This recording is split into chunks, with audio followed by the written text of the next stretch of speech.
ہماری اپنی ہی غلطیاں اور ہماری کوتاہیاں ہمارے دلوں کی ویرانی اور وحشت کا سبب بنتی ہیں۔ گناہ جو ہیں وہ سینے کی گھٹن کا سبب بنتے ہیں، دل کی تنگی، ڈپریشن کا سبب بنتے ہیں۔ ابن قیم کہتے ہیں کہ سینے کی گھٹن کے اسباب میں سب سے بڑا سبب اللہ سے اعراض کرنا ہے، الاعراض عن اللہ تعالی، یعنی انسان کا دل اس وقت گھبراتا ہے، انسان کے دل کے اندر گھٹن اور تنگی اس وقت ہوتی جب انسان اللہ سے منہ موڑتا ہے، یعنی اللہ کی طرف رجوع کرنے کی بجائے، پلٹنے کی بجائے جب اللہ سبحانہ وتعالی سے دور جاتا ہے، اور دل کو اللہ کے سوا کسی اور کے ساتھ جوڑنا اور اللہ کے ذکر سے غفلت کرنا ہے۔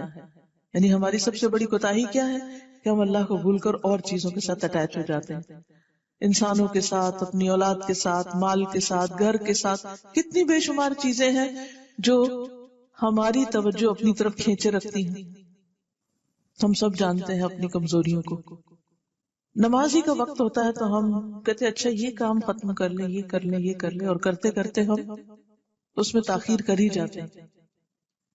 اسی طرح اور کہاں کہاں کوتاہی کرتے ہیں، جس شخص کا دل جتنا روشن ہوگا، جس کے پاس علم کی روشنی ہوگی، وہ اچھی طرح اپنی کمی کوتاہی کو جان لے گا کہ میں کہاں ڈنڈی مار رہا ہوں اور کہاں غفلت برت رہا ہوں۔ یعنی بعض اوقات ہم دوسری چیزوں سے اٹیچ ہو جاتے ہیں اور اللہ کو بھولتے ہیں، اور بعض اوقات اپنی سستی اور غفلت کی وجہ سے ہم بھولے رہتے ہیں۔ تو اس کا علاج کیا ہے؟ اس کا علاج توبہ ہے، استغفار ہے، اور سچا استغفار، سچی توبہ دل کی صحت، تندرستی اور سلامتی کو لوٹا دیتا ہے۔ یعنی جب ہم پلٹتے اللہ کی طرف تو ہمارا سکون ہماری طرف پلٹ آتا ہے، ہماری خوشی اور اطمینان ہماری طرف لوٹ آتا ہے، جو ہماری اپنی غلطی کی وجہ سے ہم سے جدا ہوا تھا۔ اسی طرح یہ کہ ہم سب اللہ کی نافرمانی کر کے اپنے اوپر طرح طرح کی مصیبتوں کو دعوت دیتے ہیں۔ کبھی وہ مصیبت کسی بیماری کی شکل میں آتی ہے، کبھی مالی یا اولاد کی تکلیف کی صورت میں ہمارے سامنے آتی ہے، تو ایسی صورت میں اس کا علاج بھی توبہ اور استغفار ہے۔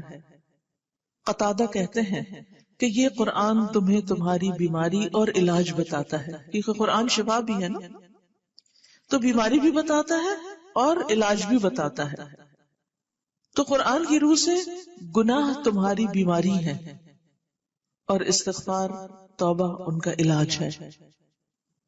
تو جب ہماری روح بیمار ہونے لگے، کمزور ہونے لگے، بے چین ہونے لگے، تو اس کا بہترین علاج توبہ ہے۔